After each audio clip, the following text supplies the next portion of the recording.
Instagramवर मला माझा फर्स्ट पेड कोलॅब कसा मिळाला? तो किती रुपयांचा होता? ब्रँडने मला अप्रोच केलं का मी ब्रँडकडे अप्रोच केलं? ह्या सगळ्या प्रश्नांची उत्तरं मी तुम्हाला ह्या व्हिडिओमध्ये देणार आहे. तर हा व्हिडिओ शेवटपर्यंत नक्की बघा. सगळ्यांसारखंच मी कोविड नंतर कंटेंट क्रिएशनची सुरुवात केली. मी कसं सुरुवात केली तर मी मज्जा म्हणून एक छोटंसं आपलं लाईफ टाईम मेमरी राहावी ह्यासाठी पोस्ट करायचे. जेव्हा मी व्हिडिओज पोस्ट करायचे तेव्हा माझा उद्देश असा नव्हताच की मला याच्यातून पैसे कमवायचे. बाकी सगळे कसे पोस्ट करतात, फिरायला वगैरे जातात, मग स्टोरी टाकतात, रील टाकतात. तसंच मी करत होते. मी डान्स रील बनवायची जास्त करून. जेव्हा माझं फर्स्ट टाईम मी फर्स्ट रील बनवली ना, ती माझी डान्स रीलच होती. त्यानंतर मी ट्रॅव्हल करायचे, तर त्याच्याबद्दल व्हिडिओ बनवायचे आणि ते टाकायचे. स्टोरी कधी पोस्ट, कधी रील असंच मी सगळं करत राहिले. जेव्हा माझं लग्न झालं ना, तेव्हा मी कपल व्हिडिओज टाकायला लागले. ह्यामधून पण आपल्याला काही इन्कम येईल का, हा विचार माझ्या डोक्यात कधीच आला नव्हता. Instagramवर रील्स टाकता टाकता मी एक दिवस विराट कोहलीची एक छोटीशी क्लिप टाकली आणि तो व्हिडिओ इतका व्हायरल झाला की 3.5 मिलियन व्ह्यूज त्याला मिळाले आणि त्या व्हिडिओने मला 10,000 नवीन फॉलोअर्स दिले आणि काही दिवसातच तो व्हिडिओ कॉपीराइट्स इश्यूमुळे डिलीट झाला. त्यानंतर मी त्या प्रकारचे 2-3 व्हिडिओज टाकले आणि त्यासोबतही असं झालं.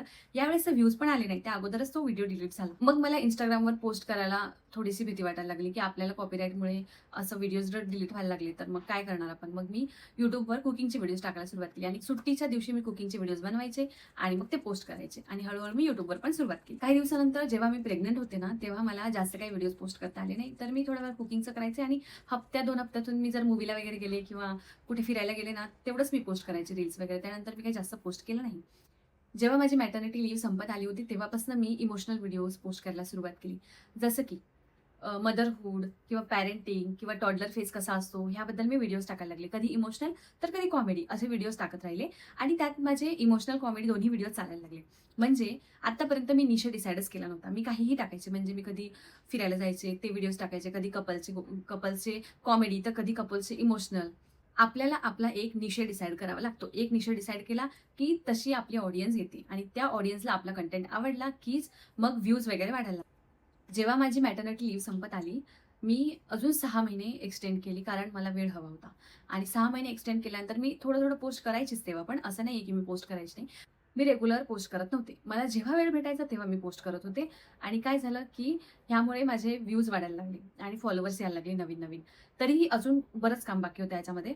जेव्हा माझी मॅटर्निटी लीव्ह संपली ना, त्यानंतर मी थोडीशी लीव्ह एक्सटेंड केली. सगळ्यांना असं वाटत होतं की ही घर, बाळ आणि कामं हे सगळं ती नाही करू शकत. ऑफिस करणं आणि घर पण सांभाळणं आणि बाळ पण सांभाळणं हे सगळं कठीण होतं. सगळ्यांना असं सांगितलं की मी जॉब सोडला, पण मी सोडला नाही. जेव्हा ती एक्सटेंड केलेली लीव्ह संपत आली ना, तेव्हा माझ्या सासूला कॅन्सर झाला. मग त्यामुळे मग मी जॉब पूर्णपणे सोडला.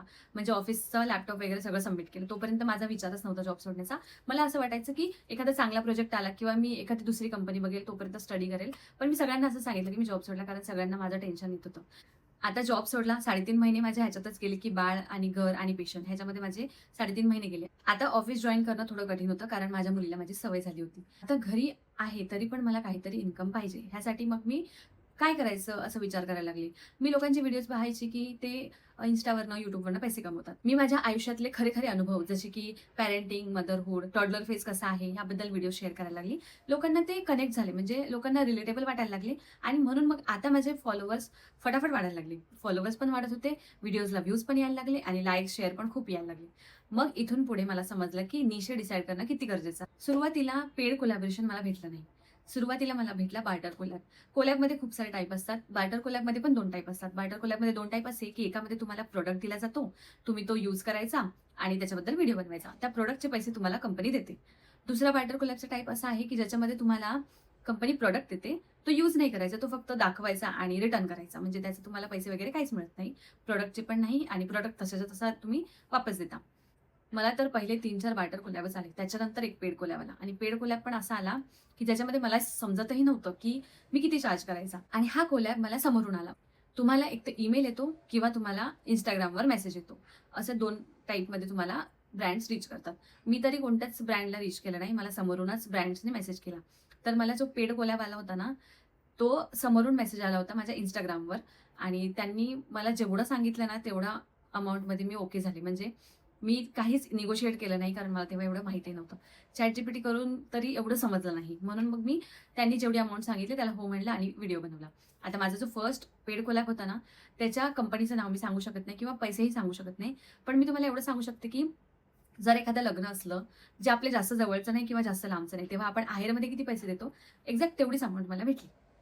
माझ्या फर्स्ट पेड कोलॅबची. तर इथून पुढे माझी अशी जर्नी सुरू झाली आणि YouTubeवर पण मी आहे, कंटिन्यू मी व्हिडिओज पोस्ट करते. माझे 4000 वॉच अवर्स लवकरच कंप्लीट होणार आहेत आणि त्याबद्दल जर तुम्हाला व्हिडिओ पाहिजे असेल, तर नेक्स्ट व्हिडिओ मी त्याबद्दलच बनवणार आहे. तुम्ही जर 4000 वॉच अवर्स अशी कमेंट जर ह्या व्हिडिओमध्ये केली, तर नेक्स्ट व्हिडिओमध्ये मी तुम्हाला नक्की सांगेल की 4000 वॉच टाईम कसे पूर्ण करायचे.